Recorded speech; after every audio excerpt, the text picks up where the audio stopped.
Nah sekarang bahaya nih kalau kita se-Indonesia bilang Mesir bahaya, Mesir kacau, Mesir kotor, Mesir jelek.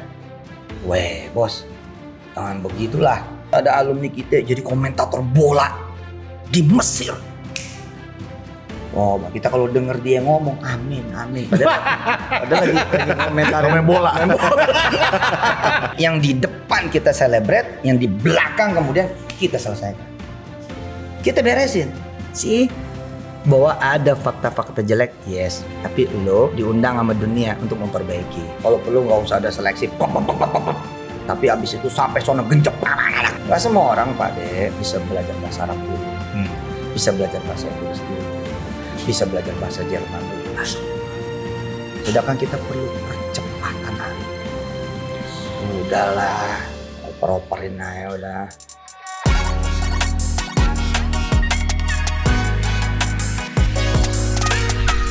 Pembeludakan mahasiswa Indonesia ke Universitas Al-Azhar Kairo ternyata menjadi polemik. Pak De apa kabar? Baik, alhamdulillah. Assalamualaikum Pak De. Waalaikumsalam, apa kabar? Rame ternyata obrolan kita di episode 18 kemarin. Iya, karena ternyata membuka sesuatu yang mungkin memang terjadi. Itu mematik pro kontra. Ya. Tapi itu saya kira bagus untuk pembelajaran masyarakat. Biar masyarakat punya gambaran yang lebih clear, ya kan? Tapi emang begitu Pak De, kalau status quo-nya salah satu pihak digonceng pasti ada yang... Memang zona nyaman itu kan nggak bagus. Kalau digeser sih ada yang pasti ada yang gitulah. Sedikit dak-dikduk kali ya. Tapi coba kita lihat dari perspektif lain hari ini ya. Ini juga alumni Al-Azhar, kayaknya nggak perlu dikenalin lagi nih Pak De, udah pada tahu teman gumparan. Langsung kita sapa aja. Assalamualaikum Pak Ustadz Yusuf Mansur. Waalaikumsalam warahmatullahi wabarakatuh. Sebentar, saya ini alumninya alumni jalan-jalan. Al-Azhar jalan-jalan. Jadi ke Al-Azhar cuma jalan-jalan, tapi alumni juga gitu. Jalan-jalan. Iya. Pak Ustadz Yusuf Mansur, ini memang banyak hal yang kita bicarakan kemarin tentang masalah yang terkait. Ya, saya ngikutin ya. Tapi menarik nih yang soal Mesir emang. Artinya ya apa yang disampaikan sama Pak De, Mas Gary di kumparan Ustadz Nuruddin ini bagus-bagus aja, bahkan bagus banget gitu. Dan saya sebagai orang yang pengen belajar positif malah nggak pengen ngerem gitu. Kita kurang banyak ngirimin calon-calon diaspora kita gitu. Tinggal masalah diikutin aja dengan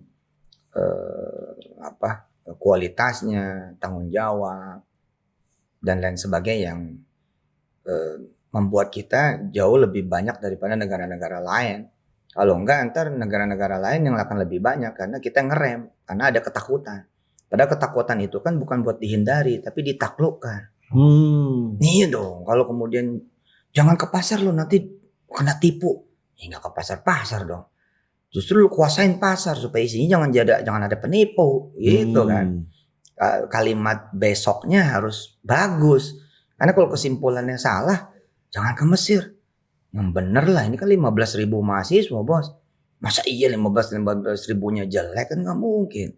Yang namanya pohon pasti aja dibusuknya. Jangan lu lihat yang busuknya doang dong. Yang busuk mah potong aja kali. Di karantina, dicari tahu kenapa nih cabang ini busuk. Tapi kalau sampai kita jadi nggak nanam lagi, istilahnya nggak ngirim lagi. Kalau apa yang disebutkan oleh Mas Nuruddin kemarin itu adalah seleksi yang lebih ketat. Ada dua sebenarnya. Bukan soal seleksi sih Mas Gary, Pak De, menurut saya. Tanggung jawab. Siapa yang tanggung jawab? Yang ngirim itulah. Oh. Yang ngirim ini harus ada monitoring. Karena biar gimana, sekelas kiai aja, sekelas ustadz, maaf nih, sekelas Habib, potensi jelek kan pasti ada aja kan. Ada orang yang self monitoringnya bagus, ada yang nggak punya kontrol terhadap dia punya diri. Nah itu yang gitu-gitu mesti ada, sekecilnya apapun. Makanya Darul Quran di sana Mas membangun asrama-asrama. Pak De tahu sejak masih jadi wakil kita bikin rumah tahfiz di sana. Iya. Ya, bahwa lu keluar sono, tapi lu mesti balik lagi ke kandang lu sini. Kenapa? Karena ada monitoring. Darul Quran tuh sekarang rumah tahfiznya di atas 20 di Mesir itu. Baik yang memang Darul Quran sendiri maupun yang kemudian tumbuh di copy paste. Nah itu kan jadi cakep, ada asrama. Walaupun nanti asrama itu juga mengurangi hal lain ya, misalkan kemampuan berbahasanya karena ngumpulnya sesama orang Indonesia, tapi it's okay daripada kemudian nanti akhlaknya jadi pada nggak benar. Nah, masih mending lah gitu. Sehingga menurut saya ini ketika tanggung jawab yang ngeberangkatin ini ada, dan itu kan sebenarnya sudah dilakukan oleh teman-teman, ada proses sebelumnya. Nah, memang ada orang-orang yang kemudian ya yang saya baca lihat di podcastan kemarin soal cuan itu loh. Kan nggak dipungkiri, dan ini kan ke semua negara Pak. Terjadi kemarin ke Jerman misalkan. Iya, betul. Iya, tapi kan itu cases gitu loh. Maksudnya itu kasus. Jangan mundur. Buktinya Darul Quran juga ngirim ke Jerman selamat banget, nggak ada masalah apa-apa. Nah, yang baik-baik ini memang begitu deh, karena nggak punya PR yang bagus, sehingga yang baik-baik ini nggak terekspos dengan baik seperti keluhan. Kalau keluhan kan cepat. Saya cuma mau bilang ini, 15.000 mahasisir. Mahasisir ini mahasiswa Mesir. 15.000. Apakah ada 15.000 kasus? Kan enggak. Kasus itu mah kasuistik Pak. Enggak. Saya kalau ngomong ke Gary misalnya, enggak lebih dari 5 aja. Coba kasus apa coba? Bahwa kasus itu nanti ada turunannya, ya 5 aja. Misalkan tiap malam pada nonton porno. Karena punya akses tidak terbatas. Tapi gue mau tanya, siapa juga anak-anak sini yang nonton porno tiap malam? Tapi ketika dia di sana, mudah-mudahan karena di negeri masih banyak masyaihnya, masih banyak sesehnya, ya kali-kali mudah-mudahan. Ini anak kalau nggak dikirim ke Mesir, takdirnya dia nonton porno bukan cuma nonton porno, dieksekusi sama dia. Iya dong. Tapi karena ini negara, ini negeri para aulia, negeri para syekh, sampai situ aja. Nah, dengan bantuan doa dari para orang-orang tuanya, ya emang nggak ada bosannya juga. Orang ada bosannya juga kali begitu bikin maksiat itu kan. Kehebatan misalkan Mesir salah satunya adalah justru dia karena open. Saya melihat ya, kutub lain ini kan, saya tidak nyebut negara yang lain. Saya kutub, nanti silakan diterjemahkan sendiri. Kutub yang lain ini hidup berdasarkan aturan. Sementara di Mesir aturannya bebas. Maka kemudian berkesempatan menjadi leader di sana. Karena tidak diarahkan cara berpikirnya, ininya, semua nggak ada absen kan? Di sana nggak ada absen, mandiri. Jadi tergantung nih. Nah, dia ketemu dengan berbagai bangsa, non boarding, bla bla bla. Sebenarnya kekuatan mahasiswa Mesir ada di sana. Jangan lupa pergerakan Indonesia sampai kemudian Indonesia menjadi negara yang merdeka itu juga banyak dipengaruhi oleh sistem terbukanya Mesir pada abad 18 akhir 19 awal yang melahirkan kemudian kita ini jadi merdeka. Petarung-petarung yang pada saat itu ada di Mesir, bayangin jika kemudian mereka habis berhadapan dengan literatur yang harus dihafal, harus segala macam. Sementara di kutub lain kan begitu. Mereka sibuk kemudian dan mereka lupa terhadap dunia luar. Nah, kalau Mesir ini justru asik dengan dunia luar, dilupa kemudian ke dirinya. Ya itu kutub. Dan Indonesia perlu ruang yang kayak begitu. Ada orang yang begini di kutub Mesir, ada orang yang begini di kutub negara lain. Mereka ntar semua bersatu nih di satu organisasi. Kayak Darul Quran kan. Darul Quran kan jadi unik. Ada alumni Azhar, ada alumni Tunis, ada alumni Maroko, ada alumni Sudan, ada alumni Madinah yang strike banget. Ada alumni Ummul Qura juga strike banget. Semua berkumpul. Ya tinggal gimana leadernya. Bagaimana kita meramunya. Ini hebat Pak. Perkumpulan kita perlu orang jahat juga. Perkumpulan kita perlu orang-orang yang brengsek juga. Tapi yang udah bertobat. Ngeri tadi ngomongnya. Yang brengsek tanda kutip kan Pak Ustadz. Iya, cuman gue mesen nih yang begini. Jangan jadi clickbait. Repot gue ntar ya. Ini gak bakal dipotong nih. Contoh bos, gue mau nanya sama Gary. Di Indonesia, kalau nggak ada orang jahat yang bertobat, nggak ada orang brengsek yang bertobat, lu nggak punya masjid. Gue kasih tahu aja lo. Kenapa coba? Masjid ini banyak wakaf orang-orang yang merasa, aduh saya pengen nebus dosa-dosa saya. Terus dia wakafin masjid, dia bangun masjid. Hanya beberapa orang yang memang bersih dari lahir, dia bangun. Enggak. Kiai-kiai itu rata-rata sekelilingnya Bromo Cora. Mereka-mereka yang sadar, sholatnya belang-belentong. Jadi kalau ngelihat orang-orang yang begitu tuh, kita perlu gitu loh.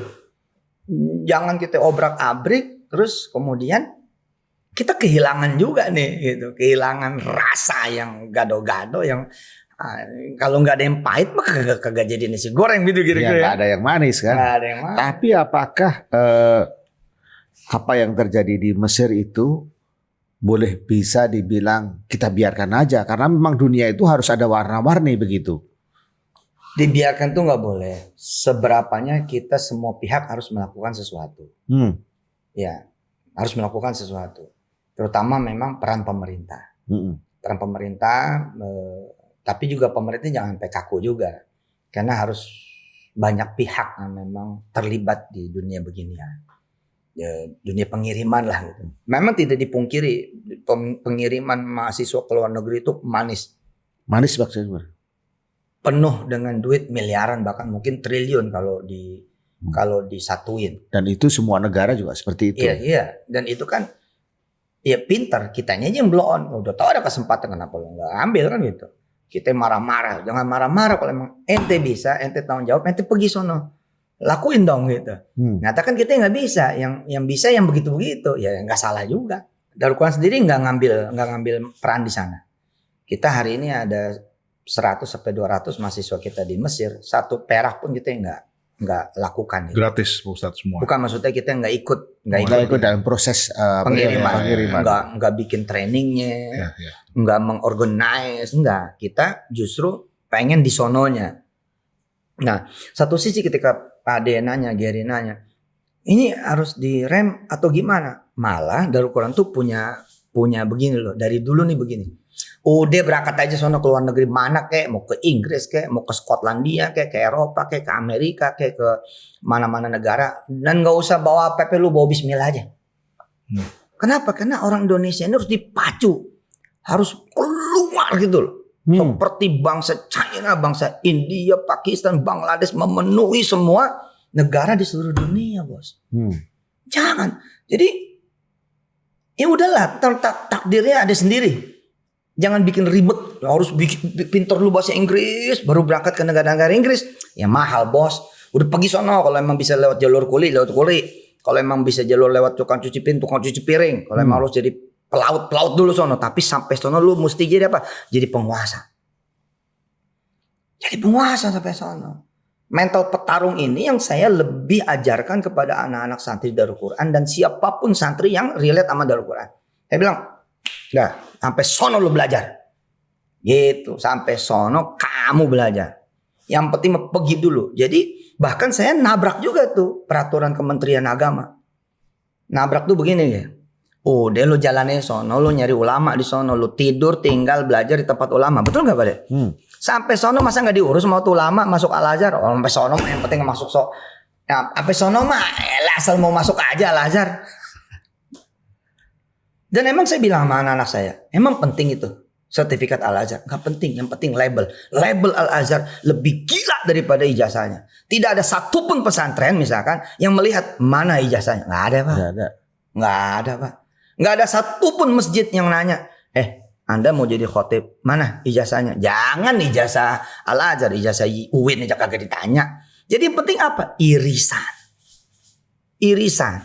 Makanya saya bilang udah sampai Mesir, lu ngaji, lu belajar sama syekh sono. Dan buyut saya menjadi ahli trigonometri yang diakui dunia. KIF University kemarinan itu bersurat sama kita dengan izin Allah. Alhamdulillah. Saya lupa lagi bawa manuskripnya. Itu buyut saya bisa nemuin konjungsi matahari, bulan, dan bintang. Lalu ketemu nama ijtima qoblal ghurub, ba'dal ghurub, menjadi ahli falak pada masanya. Ternyata ada persinggahan di Mesir yang ketemu dia. Kemudian dengan ulama-ulama ahli sains, matematika murni, fisika murni pada abad 18 ayat 19 awal di Mesir. Zaman itu loh buyut saya Guru Mansur kalau lewat Roxy apa itu ada nama dia itu kan anak Empang. Zaman itu Betawi tahun 80-an aja masih pohon gede-gede banget. Anak Empang begitu ke sono dia ke Mesir titik ketemu Ulugh-Bek ke atasnya. Ahli perbintangan, astronomi segala macam sampai ke Uzbek dan lain-lain. Turki, Persia, negara-negara Iran. Jadi anak saya bilang pergi aja. Begitu juga kamu mau mana? Kamu mau ke Boston University, bos. Udah jangan lewat Kemenristek Dikti. Lu pusing-pusing amat LPDP. Sono jadi Uber driver sono. Lu pergi sono, yang penting lu dapat visa sono. Berangkat sono. Hah? Lu jadi tukang sapu kayak, tukang pel kayak. Ada anak kita Pade yang pergi ke Australia. Di sono jadi tukang bersih-bersih kafe orang Indonesia. Iya. Ya alhamdulillah diaturin tuh buat bisa masuk ke salah satu kampus di Melbourne. Jadi saya bilang pergi. Punya duit nggak? Punya. Ada berangkat.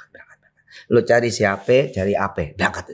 Terus sampai sana jalan. Dan ini kan juga dipakai sama beberapa teman-teman kita yang masih pada remaja masuk Hong Kong, masuk Taiwan. Targetnya apa? Bukan kerja targetnya. Targetnya menguasai Taiwan. Targetnya menguasai Hong Kong.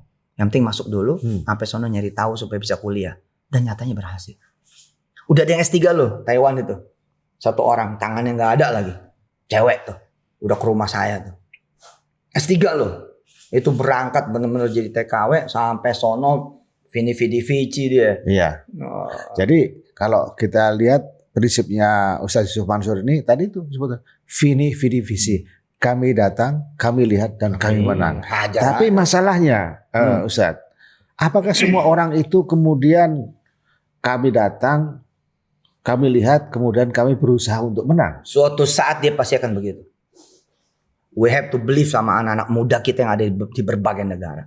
Apakah tidak harus ada sebuah sistem yang menjembatani mereka agar mereka lebih cepat lagi? Sebaik-baik sistem itu memang doa dari circle paling dekatnya dia pada. Itu Pak. Kita punya anak bandel dan percaya dia bandel. Bandel beneran nggak akan bisa selesai dia kembali lagi. Tapi begitu dia anak bandel, semua sekeluarga kalau manggil si Soleh. Jadi soleh dia. Nah sekarang bahaya nih kalau kita se-Indonesia bilang Mesir bahaya, Mesir kacau, Mesir kotor, Mesir jelek. Weh bos, jangan begitulah. Jangan begitu. Itu hanya ada di rapat, kira-kira begitu. Nah ketika rapat kita bilang ini ada kejahatan di bidang pengiriman. Mana kasusnya? Gitu. Ini anak-anak nih tiap malam nih nonton porno aja nih kerjaannya. Makanya pagi-pagi tidur mulu ya. Tahu aja sih. Mas Gere, jadi kalau malam itu kan nggak ada orang tuanya, nggak ada asik gitu. Di pojokan. Waduh, kayaknya busuk tawa sendiri. Itu loh suatu saat dia bakal bangun. Ada santri saya punya usaha di sono. Warung gara-gara makan bener-bener ngasih makan anjing. Jadi ada santri saya masih aktif, mahasiswa S1. Dia kerja paruh waktu menjadi pelayan. Ini seperti kisah heroik zaman dulu, legendaris zaman dulu. Itu upahnya dia itu dikasih ke anjing. Jadi ada barisan anjing dikasih ke anjing. Ya Allah jadi pengusaha. Terus ada alumni kita jadi komentator bola di Mesir. Oh, kita kalau denger dia ngomong amin. Padahal lagi komentarin bola. Celaka. Terus ada anak kita juga masuk ke Darul Ifta. Itu jadi. Wow. Tanya Pak Ade, bagaimana Darul Ifta? Gimana Pak Ade? Ceritain dikit. Muinya sini gitu. Coba. Yang menentukan hukum-hukum agama yang paling mutakhir. Nah, kenapa dia yang nggak diangkat ke permukaan itu loh? Hah? Ya kan, dia yang kita celebrate. Nah, sementara yang sini di belakang kita selesaikan. Asik kan? Yeah. Yang di depan kita celebrate, yang di belakang kemudian kita selesaikan. Kita beresin. Insya Allah bisa itu. Ya. Tadi Ustaz Yusuf Mansur mengatakan salah satu kuncinya adalah pengawasan. Dan Darul Quran ini memiliki sistem untuk pengawasan. Iya. Apakah semua orang atau semua pesantren pengirim harus melakukan hal yang sama? Menurut saya iya. Oh. Iya, sedikit banyaknya bos, kalau ada aturan, manusia beraturan. Sedikitnya begitu. Iyalah. Kalau nggak ada aturan, ya jadi tergantung dia juga. Yeah. Misal gini, pada saat rapat marketing, terus bosnya kumparan bilang, terserah lo deh, target lo terserah. Bagaimana aja ceritanya. Gue nggak mau tahu, terserah lo. benar-benar terserah itu. Buat orang yang tidak punya kemampuan manajemen, bla bla. Tapi kalau digaris langsung, kita pengen ya, kita revenue streamnya sekian ratus miliar. Nah, mengenai cara, gue nggak tahu deh, terserah lo. Nah, tapi kan dia ada nih satu aja. Ada KPI. Ada KPI. Gitu loh. Misalnya orang tuanya bilang, gue nggak mau tahu ya, kalau lo ujian ada yang nggak lulus, lo langsung pulang lo. Bener-bener gue nggak mau tahu. Orang tuanya bilang begitu sama anaknya, harus pulang lo. Nah, gitu. Maka si anak ini, dia akan ngejar juga satu ini. Oh iya. Nah, kita selamat karena kita membangun asrama-asrama kecil. Bentuknya rumah tahfiz. Nggak ada yang aneh. Dia cuma nerusin tabiat di Indonesianya ke sono. Cuma pindah tempat gitu. Pindah tempat. Nah di sono kan lebih jago lagi kan, ada Syekh Ala, Syekh Husam, Syekh Kamil, Syekh Abdul Rahman, Syekh Abdullah, ada banyak Syekh lain. Luar biasa itu. Dan jangan lupa bos, jangan lupa gini. Please. Mahasiswa Indonesia di negara manapun, jangan lupa nih, jangan sampai kehilangan kita kebanggaan. Bahkan bukan cuman mahasiswa Indonesia dimanapun, tapi orang-orang Indonesia dimanapun sekarang, orang begini sama kita. Serius saya ngomong. Kalau cerita akhlak orang Indonesia, semua begini, semua negara begini. Sulaimaniyah Turki yang punya cabang sampai 8.000. Apa komentar dia? Orang Indonesia itu yang terbaik. Oke? Nah, kalau kemudian kita bikin clickbait-nya yang positif, kan clickbait ini serem nih kalau kita pakai ilmu clickbait yang negatif kan serem ini. Iya kan? Nah, clickbaitnya harus dipikirin yang punya daya ledak gitu. Yang punya daya ledak. Tapi tetap clickbait. Oh, itu canggih, Pak. Dan saya nggak bohong loh. Turis terbaik Indonesia. Pedagang terbaik Indonesia. Pelaut terbaik Indonesia. Babu terbaik Indonesia. Oh serius ini? Serius. Tapi Indonesia belum pernah mendapatkan hadiah Nobel. Ya karena kita harus bikin Nobel sendiri, Pak. Kayaknya begitu. Iya. Dari pengalaman Ustadz punya rumah tahfiz di Kairo dan hasilnya seperti apa, boleh tahu? Hasilnya anak-anaknya istiqomah, Pak. Luar biasa. Mantap. Jadi ketika mereka istiqomah, mereka tambah satu aja ilmu, udah plus sudah. Udah plus. Soal bego Pak, saya ini udah paling bego dah. Saya paling bodoh, saya lulus Madrasah Aliyah Negeri 1 Jakarta. Itu nggak tahu jar majrur, nggak tahu mudhof ilaih, nggak tahu idhofah, dan tidak bisa ngomong bahasa Arab. 11 sama sekali. Dan saya kuliah juga. Begitu saya kuliah, lah saya DO coba. Nah, Ustadznya nakal sih dulu. Dulu. Sekarang masih, Pak. Kayaknya ini jadi clickbait juga. Iya, tapi kan yang penting sudah insaf. Maksudnya berilah kesempatan seperti Tuhan juga memberi kesempatan kepada siapapun. Ya. Gitu. Tapi orang yang dihajar ini juga harus mau dihajar. Ya emang kalau jeleknya dihajar dong. Masa jelek lagi dihajar? Misalkan para pengirim orang-orang itu hanya mau duitnya orang tua. Orang tua harus sadar dong. Lu dibohongin ini. Iya. Harus sadar dong. Gila lu kali ribuan santri lo. Biaya pendidikan, biaya pelatihan 6 juta misalnya. Bahkan bukan lebih dari itu. Ya kalau paket kan kita cerita 60. Iya. Tapi kalau dipikirin, kalau dibuka bla-bla mungkin jadi 6 juta. 6 juta sebulan, Bos. Banyak juga ya. Ya banyak lah, kalau 1.000 6 miliar kan. Nah, kita masuk dong ke situ. Jadi orang tua nongkrongin dong. Nih sebulan nih apa nih? Jadi orang tua juga harus pinter dong ya. Iya makanya. Jadi begitu tahu nih jelek, lu pergi dong, lu liatin anak lu di sono. Iya. Kayak apa itu? Ustaz Yusuf Mansur, ada seorang orang tua. Dia itu cara ngawasi anaknya yang di Mesir itu sampai telepon setiap pagi hari, membangunkan dia bangun pagi. Oh itu ngejengkelin, nggak boleh itu. Nggak ada anak yang seneng. Serius, kita pernah jadi anak soalnya. Sama aja Ji, kita jadi laki. Diteleponin lu sama bini. Udah nggak ada yang demen dah tuh. Atau sebaliknya jadi bini dimonitoring terus sama laki. Jangan. Lakukan terletakkan kepercayaan plus sistem. Plus sistem. Ini kata kuncinya berarti di sistem.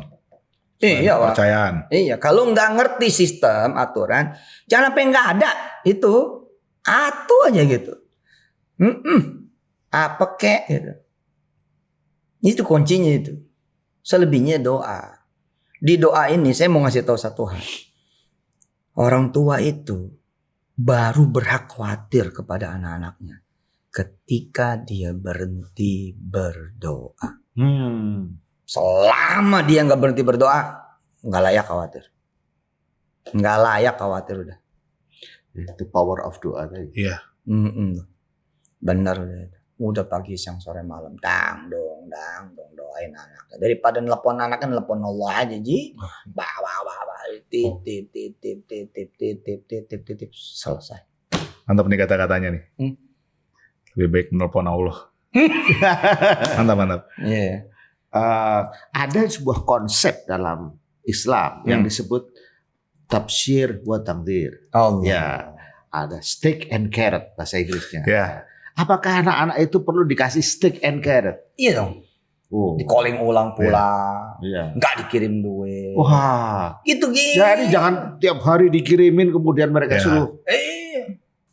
Anak saya pribadi weird dah. Saya bilang, lu ke Inggris?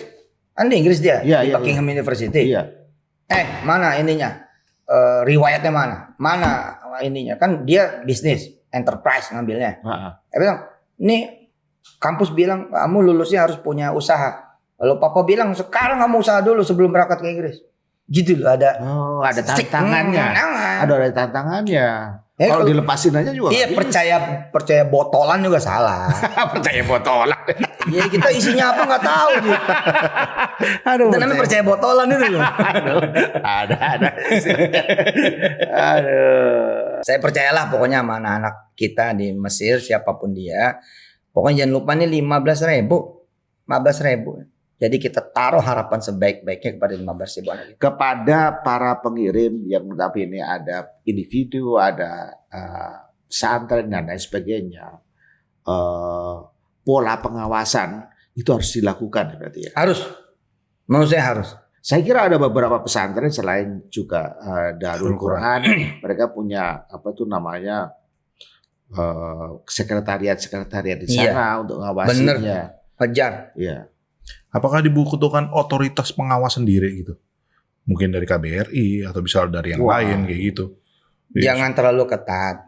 Karena ketat-ketat juga tadi kita semalam kan Pak De hadir kemarin ya.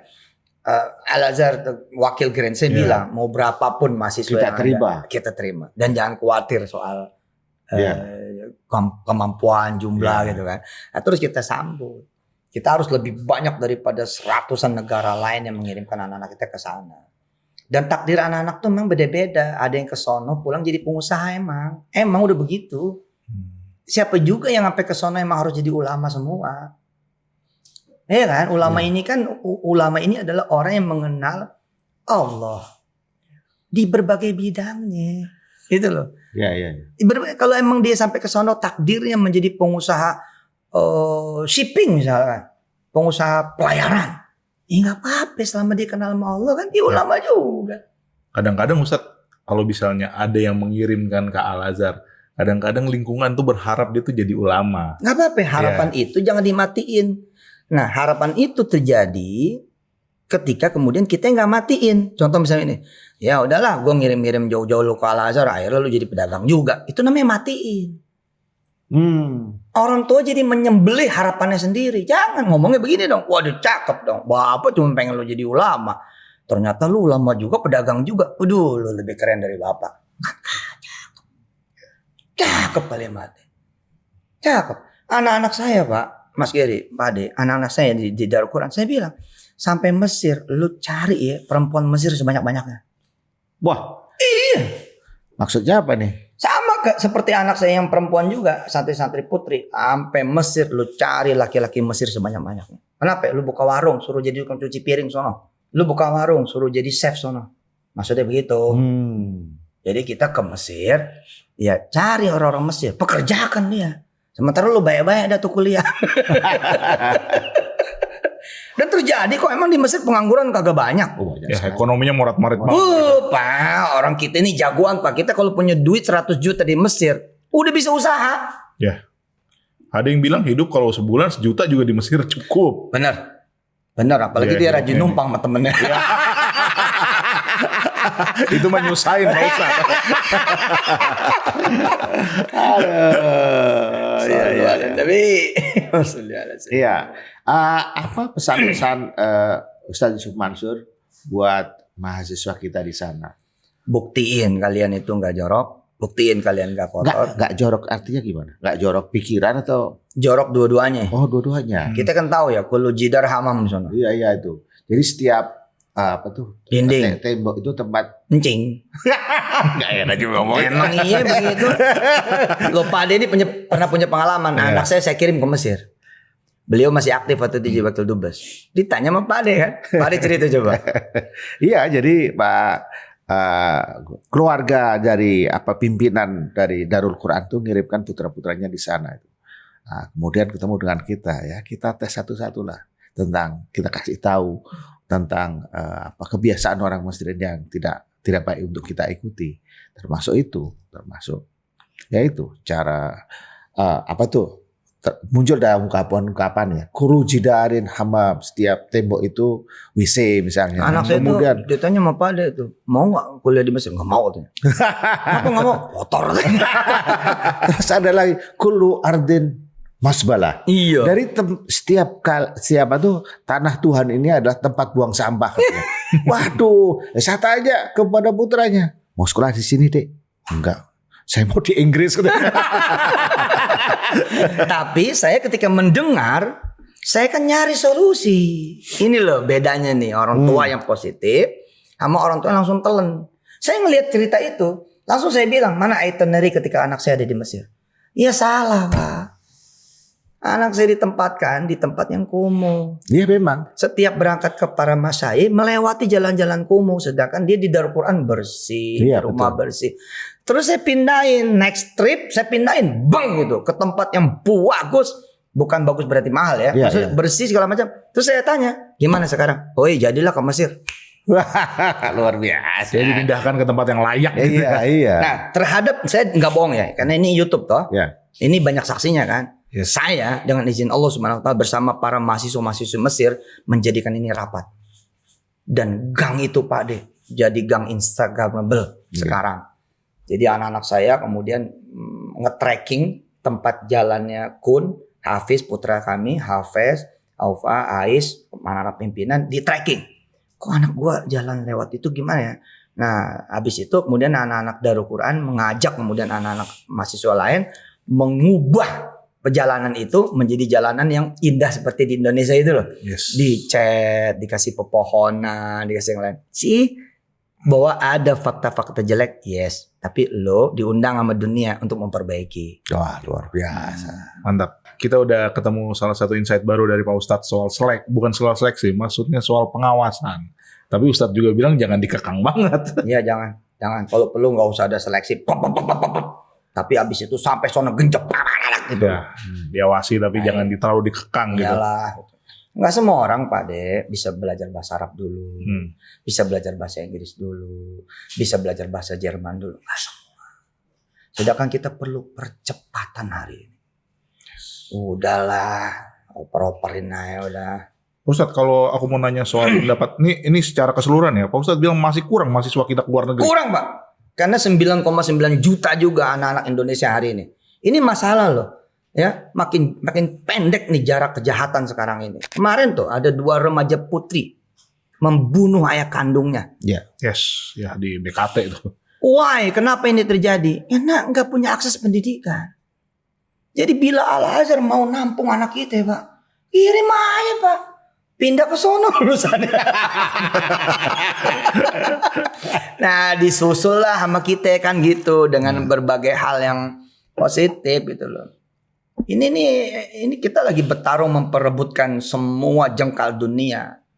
Itu loh. Kalau anak-anak kita Indonesia menjadi yang didatangin melulu kan pusing kita. Kita yang datangin orang lah. Ya. Ya, kadang-kadang ada yang aneh juga, Pak. Kita negara nomor 4 ya, Pak, populasi paling banyak. cuma di bawah India, China, Amerika, tapi diaspora kita tuh sedikit. Iya. Ya kan, kalau diaspora Amerika, diaspora China, India nggak perlu ditanya. Hampir di setiap jengkal dunia seperti kata Ustadz ada. Darul Quran sekarang mengekspor imam. Iya. Mengekspor imam-imam masjid. Hmm. Dan saya bilang, ada jalur loh, jalur beasiswa ke seluruh negara. Apa coba? Jadi muazin. Jadi imam. Masuk aja sono lu ajan. Asal lu ajannya didemenin sama orang masjid. Di Amerika, di Australia, di Kanada, di New Zealand bahkan. Di Inggris Raya. Ntar lu dikuliahin. Bahkan lu ntar dikawinin. Udah pergi sono. Dikawinin ya. Iya, nggak perlu belajar IELTS. Nih saya ini, nggak perlu belajar IELTS, nggak perlu belajar TOEFL, nggak perlu belajar Al-Arabiyah bin Namaz, nggak perlu Arabiyah Baina Yadik, nggak perlu Baina Yadik, nggak perlu. Lu jalan sama bang. Yang penting lu bisa azan, yang penting lu mau nyuci karpet, yang penting lu mau nyapu, yang penting lu mau ngepel, yang penting lu jadi orang baik. Sampai sono jangankan dikuliahin, lu bakal dikawinin. Luar biasa. Kuncinya jadi orang baik. Ya. Iya kan? Iya, benar Gitu. juga. Benar Jadi kita jalan jauh-jauh kemudian menguasai setiap jengkal tanah Tuhan, iya kan? Kemudian jadi orang baik. Selalu. Pasti dikawinin. Di mention di garis bawah. Yang paling penting itu. Ya, gimana? Masih mau ke sana biar dikawinin? Tapi menarik juga yang ngomongannya Pak Ustadz soal power of word, soal doa. Iya. Ya, yang berkata baik ya ahli, akhirnya jadinya akan baik gitu. Ya, kalau the power of word atau the power of doa, saya berpikir bahwa orang Inggris bilang you are what you think. Yes. Apa yang kau pikirkan itu akan Yeah. terjadi. Yeah, Itu yang sering terjadi pada Ustadz Yusuf Mansur. Kemarin berpikir apa, kemudian terjadi, semua Yes. terjadi. Karena pikiran ini mendrive kita untuk benar. mendapatkan sesuatu. Kadang-kadang kita Ya. belajar juga Pak nih. Kalau misalnya ada orang Barat itu bersin, mereka pasti bilang bless you. Ya. Iya. Iya, sama doa. Iya, padahal Iya. itu kan hal yang gimana gitu. Tapi Iya. mereka malah ngeberkatin gitu, bless you. Iya, iya. Oh, satu lagi nih kalau boleh ngomong. Kalau ayah ibu punya anak 2, 3, 4, 5 gitu ya. Ya memang jangan semuanya ke Mesir. Jangan semuanya ke Mesir. Iya, harus ada yang ke Eropa. Iya, iya, iya. Harus ada yang ke China, Hmm. harus ada yang ke Afrika. Bagi-bagilah. Kadang-kadang satu keluarga tradisinya Yaman semua. Ah, iya, iya, iya. Ya, satu keluarga tradisinya misalnya Mesir semua. Madinah jangan, Bos. Harus colorful lah keluarga itu. Yang terakhir, Ustadz, kalau menurut Ustadz yang baik itu, misalnya nih, hanya misalnya, S1 di Indonesia, S2 di Mesir, Nah. S3 di Amerika, atau seperti apa? Itu cakep. Cakep ya? Cakep ya? Cakep. Jadi gimana? Dari mulut Ustadz nih? Iya, jadi ini masalah kita memang bersentuhan dengan another cultures ya. Iya, iya. Ya. Bagaimana kemudian kita bersentuhan dengan kultur-kultur lain. Betul itu. Itu menjadi doktrin Darul Quran juga. Kamu S1 di Madinah, kemudian pindah ke Perancis. Nah, Kamu S1 di Al-Azhar, Kairo, kemudian pindah ke Jerman. Dan di sono kan sekarang udah banyak ulama juga, Mas Kiri. Ini keberkahan perang ya, keberkahan perang di negara-negara Timur Tengah mengakibatkan Eropa, Amerika juga banyak ulama sekarang ini. Pada pindah gitu. Jadi jangan khawatir juga. ketika orang belajar di Madinah, kemudian pindah ke Prancis atau dari Mesir, Disiplin ilmunya juga harus beda. Ya. Apa kekayaan yang kemudian muncul di dalam dirinya? Ya banyak lah ketika orang bersentuhan dengan warna lain kan dia jadi Dirinya adalah menjadi manusia yang kaya. kaya. Betul. Secara budaya, pemikiran. Betul. Ini kita jadi repot karena di S1, S2, S3 di lembaga yang sama. Akhirnya hanya begini aja. Dilalanya ketemu S1 dosennya dia, S2 dosennya dia, S3 dosennya dia. Ya. Udah dah, kaku udah tuh kayak kanebo kering dah. Begitu Kanebo kering. begitu ketemu urusan, pokoknya begini nih. Pokoknya begitu. Iya. Saya sering bilang ya fatwa. Ini maaf nih, ini kayaknya memang mesti dua episode ini. Bos fatwa nih, cerita fatwa ya. Cerita fatwa. Gue mau nanya, boleh nggak sih seorang yang ahli jantung selama 20-30 tahun? Ini ahli jantung nih. Iya. 20-30 tahun. Terus ada pasien, dia ngeblack sendiri langsung. Enggak. Nggak pakai nanya yang lain, boleh nggak? Nggak boleh. Tapi dia jago loh, ahli jantung loh. Tiba-tiba datang nih temen deket dia. Aduh mas enak. Nanya langsung masuk. Nggak boleh. Dia harus nanya siapa? Harus nanya ahli darah, anestesi, dan lain sebagainya. Ketika semuanya udah menyatakan ini bisa, terus gimana? Boleh nggak dilakukan? Semua bisa nih menyatakan oke, darah tercukupi, ini Ya, anaknya ya, ya. baik. Boleh nggak? Belum. Karena si ahli jantung harus nanya, udah bayar belum nih pasien? Aduh, ada aja. Tiba-tiba kalau kita bahsul masail, Pak De, tiba-tiba ketika kita memutuskan satu perkara, kita kumpulnya sama teman-teman seangkatan. Berkumpul 40-50 ustadz. Iya, tapi satu jurusan. Yang mau diomongin ini soal pajak, soal akuntansi, soal accounting, di dalamnya ada traveling, di dalamnya ada kemudian kebutuhan masyarakat akan pasar. Ya, nggak bisa dong. Memang jumlahnya 100 orang berkumpul, tapi satu alumni. Satu ilmu Jawa. Satu ilmu, itu yang saya maksudkan. Iya. Kenapa harus benar-benar di mana-mana? Dan Mesir saya harus kasih tahu, bukan cuman Al Azhar Kairo. Banyak sekarang kota-kota bagus di Mesir yang bisa jadi destinasi. Iya. Dan juga jangan lupa loh, kedokteran Mesir konon lebih maju dari Indonesia itu. Iya. Konon wallahu alam itu. Lebih tua lah Lebih tua. Jadi masuklah ke disiplin yang non syariah, tapi tetap di Mesir. Nah, kenapa? Ya karena di sana bisa tetap ngaji. Iya. Bisa plus ngajinya itu ya. Itu ada yang pinggir laut apa namanya tuh? Alexandria. Oh. Itu di sana ada Syekh Abdul Salam masih hidup. Iya. Ada Syekh Ala yang masih muda. Itu Iskandaria. Itu pernah jadi pusat pemerintahan ya. Iya. Oh itu mah Eropa banget bos. Eropa banget. Udah istighfar aja banyak situ tuh. Cakep-cakep beneran. Iya. Istighfar terus. Emang bener. Emang tuh bangsa luar biasa emang gitu loh. Tapi kan itu tantangan. Lu soleh di masjid. Ya biasa aja kali Pak. Bayangin tuh anak-anak kita perjuangannya Pak. Kita juga harus mengapresiasi loh anak-anak kita loh. Anak-anak kita kalau sampai nggak berzina itu di Mesir. Hebat Pak. Hebat loh Pak. Hebat lah udah, di mana-mana cakep-cakep Pak. Serius ini bener. Ya. Kayaknya Ustaz Yusuf Mansur tuh pengen juga dulu punya istri orang. Iya. Pengen punya Cleopatra.